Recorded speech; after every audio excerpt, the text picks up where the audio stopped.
నష్టాన్ని కలిగించింది. తెలంగాణ వ్యాప్తంగా కురిసిన ఈ అకాల వర్షం చాలా నష్టాన్ని మిగిల్చింది. వేర్వేరు ఘటనలు రాష్ట్ర వ్యాప్తంగా భారీ వర్షం కారణంగా 5గురు మృతి చెందిన విషాదకర ఘటనలు కూడా చోటు చేసుకున్నాయి. ఉమ్మడి మహబూబ్ నగర్ జిల్లాలో పిడుగుపాటుకు 4 మృతి చెందిన విషాదకర ఘటన చోటు చేసుకుంది. నిన్న కురిసిన భారీ వర్షానికి, రాత్రి నుంచి కురిసిన ఈ అకాల వర్షానికి చూడండి ఎక్కడెక్కడ ఏ విధమైన పరిస్థితులు ఉన్నాయో. అండర్ పాస్లో పూర్తిగా నీట మునిగిన పరిస్థితులు కనబడుతూ ఉన్నాయి. చాలా చోట్ల పిడుగుపాటుకు మనుషులు చనిపోయిన ఘటనలు చోటు చేసుకున్నాయి. సంగారెడ్డి జిల్లాలో గోడ కూలి ఒక ఎలక్ట్రీషియన్ మృతి చెందిన విషాదకర ఘటన కూడా చోటు చేసుకుంది. హైదరాబాద్తో పాటు తెలంగాణలో చాలా ప్రాంతాల్లో భారీ వర్షాలు కురిశాయి. ట్రాఫిక్ పోలీసులు కూడా ఆ అండర్ పాస్లో నుంచి నడుంలోతు నీళ్లలో ఎలా వెళుతూ ఉన్నారో మీరు ఆర్టీవీ స్క్రీన్ పైన చూడొచ్చు. వాహనాలు కూడా ఆ అండర్ పాస్ నుంచి వెళ్తూ కొన్ని చోట్ల ఆగిపోయిన పరిస్థితులు కూడా కనబడుతున్నాయి.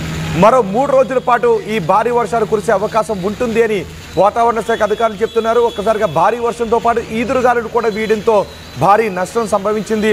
ఉరుములు మెరుపులతో కూడిన భారీ గాలులు, పిడుగులతో కూడిన వర్షాలు పడడంతో ఒక్కసారిగా జనజీవనం స్తంభించిపోయింది. చూడండి, అండర్ పాస్ నుంచి వస్తున్న కారు ఆగిపోవడంతో ట్రాఫిక్ పోలీసులు వెళ్ళి ఆ నడుంలోతు నీళ్లలో వెళ్ళి ఆ కారును ముందుకు తోసుకొస్తున్న దృశ్యాలు కూడా మీరు ఆర్టీవీ స్క్రీన్ పైన చూస్తున్నారు. బహుశా అండర్ పాస్లో అంత లోతు నీళ్లున్నాయి అంటే కారు వెళ్ళదు అనే విషయాన్ని గుర్తించాలి. మళ్ళీ ట్రాఫిక్ పోలీసులను కూడా ఇబ్బందులకు గురి చేసే విధంగా చాలామంది వాహనదారులు ప్రయత్నం చేస్తున్నారు. నిజానికి అలాంటి నీళ్లున్నప్పుడు జిహెచ్ఎంసీ సిబ్బంది, సంబంధిత అధికారులు త్వరితగతిన నీళ్లను బయటికి వెళ్ళిపోయేలా చేస్తారు. అలాంటి ప్రమాదకర పరిస్థితుల్లో అండర్ పాస్ను దాటే ప్రయత్నం చేస్తే మీరు ప్రమాదంలో పడటమే కాదు, సిబ్బంది కూడా కష్టాన్ని కలిగించిన వాళ్ళు అవుతారు. చూడండి, ఆ ట్రాఫిక్ సిబ్బంది, ట్రాఫిక్ పోలీసులు నడుంలోతు నీళ్లలో వెళ్ళి అక్కడ ఆగిపోయిన వాహనాలను బయటకు తోసుకుని రావడానికి సహకరిస్తున్న దృశ్యాలు కూడా మీరు ఆర్టీవీ స్క్రీన్ పైన చూస్తూ ఉన్నారు. హైదరాబాద్ భారీ వర్షం కారణంగా రహదారులన్నీ కూడా జలమయమయ్యాయి. మరో 3 రోజుల పాటు ఈ వర్షాలు కురిసే అవకాశం ఉంటుంది అని వాతావరణ శాఖ అధికారులు చెప్తున్నారు. ఉపరితల చక్రవాక ఆవర్తన ప్రభావంతోనే ఈ వర్షాలు కురుస్తున్నాయి. భారీ వర్షం కురుస్తుంది, అకాల వర్షం కురుస్తుందని వాతావరణ శాఖ అధికారులు చెప్తున్నారు. భారీ వర్షాల ప్రభావం తెలంగాణతో పాటు హైదరాబాద్లో ఎక్కడెక్కడ ఏ విధంగా ఉందో మా ప్రతినిధి శిల్ప అందిస్తారు. శిల్ప, ఈ భారీ వర్షాల ప్రభావం హైదరాబాద్లో ఎక్కడెక్కడ ఏ విధంగా కనిపిస్తోంది?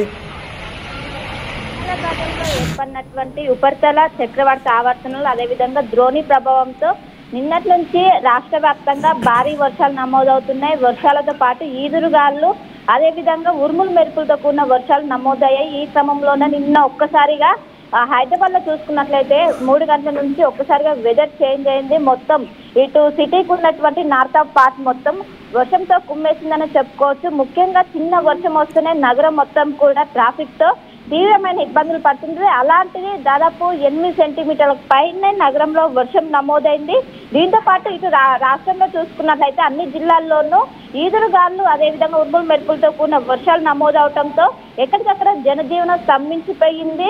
ప్రధానంగా చెప్పాలంటే పిడుగులు కూడా నిన్న ఎక్కువగా పడ్డాయి. దాదాపు పిడుగుపాట్లతో నిన్న 5గురు చనిపోయినట్టు కూడా తెలిసింది. 4 పిడుగుపాట్లతో చనిపోతే ఇంకొకరు గోడకూలి, సో ఎలక్ట్రీషియన్ కూడా చనిపోయినట్లు తెలుస్తుంది. సో మొత్తం మీద నిన్న వర్ష బీభత్సం సృష్టించిందనే చెప్పుకోవచ్చు. నిన్నటి వరకు ఆరెంజ్ అలర్ట్ కొనసాగుతుంటే ఈ రోజు నుంచి ఎల్లో అలర్ట్ కొనసాగుతున్నట్లు కూడా వాతావరణ శాఖ చెప్పింది. 4 రోజుల పాటు ఈ వర్షాలు ఇలానే కంటిన్యూ అయ్యే అవకాశం ఉంది. ఉదయం నుంచి మధ్యాహ్నం వరకు కొంచెం ఉష్ణోగ్రతలు దాదాపు 38 డిగ్రీల వరకు నమోదై అనంతరం ఒక్కసారిగా వెదర్ చేంజ్ అయ్యి మొత్తం వర్షం అనేది కూడా బీభత్సం సృష్టిస్తుంది. అదే వెదర్ వచ్చే 4 రోజులు కూడా కంటిన్యూ అయ్యే అవకాశం ఉన్నట్లు కూడా వాతావరణ శాఖ చెప్తుంది. మొత్తం మీద నిన్న సరూర్ నగర్, అదేవిధంగా సికింద్రాబాద్, మలక్పేట్ ఈ ఏరియాలో ఎక్కువగా వర్షం నమోదైనట్లు కూడా ఇప్పటికే వాతావరణ శాఖ చెప్తుంది. ఇటు ఉత్తర తెలంగాణ జిల్లాలైనటువంటి ఈ జిల్లాలో వర్ష బీభత్సం సృష్టించినట్లు కూడా ప్రస్తుతం తెలుస్తుంది. వెంటనే ఎప్పుడైతే వర్షానికి సంబంధించినటువంటి అలర్ట్ జారీ చేశారో వెంటనే అటు జిహెచ్ఎంసీ అధికారులు రంగంలోకి దిగారు. ముఖ్యంగా డిఆర్ఎఫ్ బృందాలు కావచ్చు ఎక్కడికక్కడ చేరుకున్నాయి. ముఖ్యంగా నగరంలో ఉన్నటువంటి వాటర్ స్టాగ్నేషన్ పాయింట్స్ దగ్గర ప్రత్యేకంగా టీమ్స్ ఏర్పాటు చేసి ప్రయాణికులు ఎవరు ఇబ్బంది పడకుండా, చిన్న వర్షం వస్తేనే రోడ్డు పైన వర్షం నీరు చేరి మొత్తం తీవ్ర ఇబ్బందులు పడతారు. నిన్న ఎక్కడ చూసినా కూడా మొత్తం హెవీ ట్రాఫిక్ జామ్ కనిపించింది. ఎందుకంటే నిన్న ఆఫీస్ నుండి ఇళ్లకు వెళ్లే సమయం కావడంతో పెద్ద ఎత్తున రోడ్డు పైకి వాహనాలకి చేరుకున్నాయి. దీంతో ఒక్కసారిగా ట్రాఫిక్ జామ్ అయింది. ఎక్కడికక్కడ వాటర్ కూడా చేరుకోవడంతో అటు ట్రాఫిక్ పోలీసులకు సైతం ఇబ్బందిగా మారిన పరిస్థితి కనిపిస్తుంది. వెంటనే ఇటు శిల్ప, వర్షం కురిసినప్పుడు మనం చూస్తున్నాం అండర్ పాస్ అన్ని కూడా వాటర్ తో నిండిపోయాయి, చాలా చోట్ల ట్రాఫిక్ జామ్లు ఏర్పడ్డాయి, లోతట్టు ప్రాంతాలు జలమయమయ్యాయి. ఇప్పుడు అక్కడ ఆ నీళ్లు బయటికి వెళ్ళిపోవటానికి ఏమన్నా చేస్తూ ఉన్నారా? ఇంకా లోతట్టు ప్రాంతాలు అలా జలమయమైన పరిస్థితిలోనే ఉన్నాయా? రైట్, ముఖ్యంగా నగరంలో వాటర్ పడితే ఒకవైపు అండర్ పాస్లు కావచ్చు, వాటర్ స్టాగ్నేట్ పాయింట్స్ దగ్గర ఎక్కువగా వాటర్ నిలిచింటే సో వాటిని వెంటనే క్లియర్ చేయడానికి డిఆర్ఎఫ్ బృందాలు రంగంలోకి దిగే ప్రస్తుతం వాటర్ మొత్తం కూడా క్లియర్ అయినట్టు కూడా తెలుస్తుంది. ఎందుకంటే ఎప్పుడైతే భారీగా వర్షం నమోదైందో వెంటనే జిహెచ్ఎంసీ మేయర్ జోనల్ కమిషనర్ ఆఫీసులకు వెంటనే ఒక సమీక్ష సమావేశం నిర్వహించారు. మొత్తం కూడా అందరూ రంగంలోకి దిగాలి, జిహెచ్ఎంసీ అధికారులు ప్రజలు ఇబ్బంది పడొద్దంటూ కూడా ఆమె నుంచి ఆదేశాలు జారీ కావడంతో వెంటనే రంగంలోకి దిగి మొత్తం అండర్ పాస్ల దగ్గర కావచ్చు, రోడ్డు పైన ఉన్నటువంటి వాటర్ వెంటనే క్లియర్ చేసిన అనంతరం కొంచెం అయినప్పటికీ ట్రాఫిక్ జామ్ అనేది మనకు అర్ధరాత్రి వరకు కొనసాగింది. ఎందుకంటే వర్షంతో పాటు ఈదురుగాలు బలంగా వీయడంతో అటు కొన్ని శిథిలావస్థ చేరిన భవనాల దగ్గర నుంచి కొంతమంది ఆ నుంచి వెళ్లి సురక్షిత ప్రాంతాల్లోకి వెళ్లాలంటూ కూడా నిన్న ఆదేశాలు జారీ చేసిన పరిస్థితి కనిపిస్తుంది.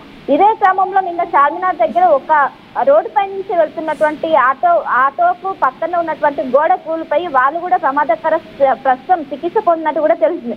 సో ఓవరాల్ వీటినన్నింటినీ దృష్టిలో పెట్టుకొని ఇటు జిహెచ్ఎంసీ అధికారులు కావచ్చు, అటు జిల్లా యంత్రాంగం కావచ్చు మొత్తం అప్రమత్తం అయ్యే ఉన్నారు. ఎందుకంటే వచ్చే 4 రోజుల పాటు భారీ వర్షాలు నమోదయ్యే అవకాశం ఉంది. వర్షాలతో పాటు వడగాళ్ల వాన, ఇటు ఈదురుగాలు కూడా బలంగా వీచే అవకాశం ఉండడంతో ఇప్పటికీ అప్రమత్తమయ్యారు. మొత్తం ఎక్కడికక్కడ మొత్తం సమీక్ష సమావేశాలు నిర్వహిస్తున్నారు.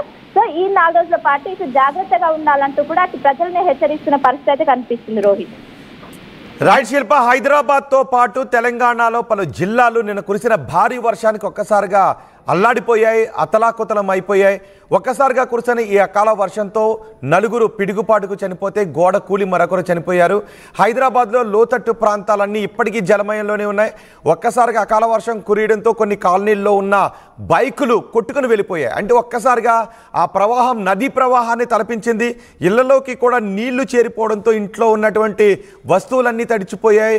వాళ్ళ కట్టుబట్టలు, మంచాలు ఇవన్నీ కూడా నీళ్లలో తడిచిపోయి నానుతున్న ప్రాంతాలు కూడా ఇప్పటికీ ఉన్నాయి. హైదరాబాద్లో చాలా ప్రాంతాలు, లోతట్టు ప్రాంతాలు ఇప్పటికీ నీళ్లలోనే ఉన్నట్టుగా తెలుస్తుంది. సికింద్రాబాద్, వారాసిగూడలో అయితే బైకులు కొట్టుకుని వెళ్ళిపోతుంటే ఆ బైకులకు తాళ్ళు కట్టి ఆ బైకులు కొట్టుకుని వెళ్ళిపోకుండా అక్కడ ఉన్న యువత వాటిని కాపాడే ప్రయత్నం చేశారు. వాళ్ళ ఇంటి ముందు నుంచి ఒక నదీ ప్రవాహాన్ని తలపించడంతో ఒక్కసారిగా అందరూ కూడా భయభ్రాంతులకు గురైన పరిస్థితి కనిపిస్తుంది. లోతట్టు ప్రాంతాల్లో ఇళ్లలోకి నీళ్లు చేరిపోవడంతో తినే వస్తువులన్నీ కూడా తడిచిపోయాయి, కట్టుబట్టలన్నీ కూడా తడిచిపోయాయి. మామిడి పంటకు, మామిడి తోటలలో మొత్తం ఈ గాలుల కారణంగా మామిడికాయలన్నీ కూడా నేల రాలిపోయిన పరిస్థితి కనిపిస్తుంది. దీంతో మామిడి రైతులందరూ కూడా ఇప్పుడు లబోదిబోమంటూ ఉన్నారు. ఈ అకాల వర్షం తీవ్ర నష్టాన్ని మిగిల్చిందని చెప్తున్నారు. చాలా చోట్ల కరెంటు పోల్లు కూడా కింద పడిపోయాయి, చెట్లు నేల కొరిగిన పరిస్థితులు కూడా కనిపిస్తున్నాయి. ఇప్పటికీ హైదరాబాద్లో చాలా ప్రాంతాలు నీటిలోనే ఉన్నాయి. నిన్న కురిసిన అకాల వర్షానికి హైదరాబాద్తో పాటు నగరంతో పాటు జిల్లాలు కూడా అతలాకుతలం అయిపోయాయి. జిల్లాలు కూడా ఒక్కసారిగా అల్లాడిపోయిన పరిస్థితి కనిపిస్తోంది. యాదాద్రిలో 9.7 సెంటీమీటర్ల వర్షపాతం నమోదైంది. హైదరాబాద్లో హిమాయత్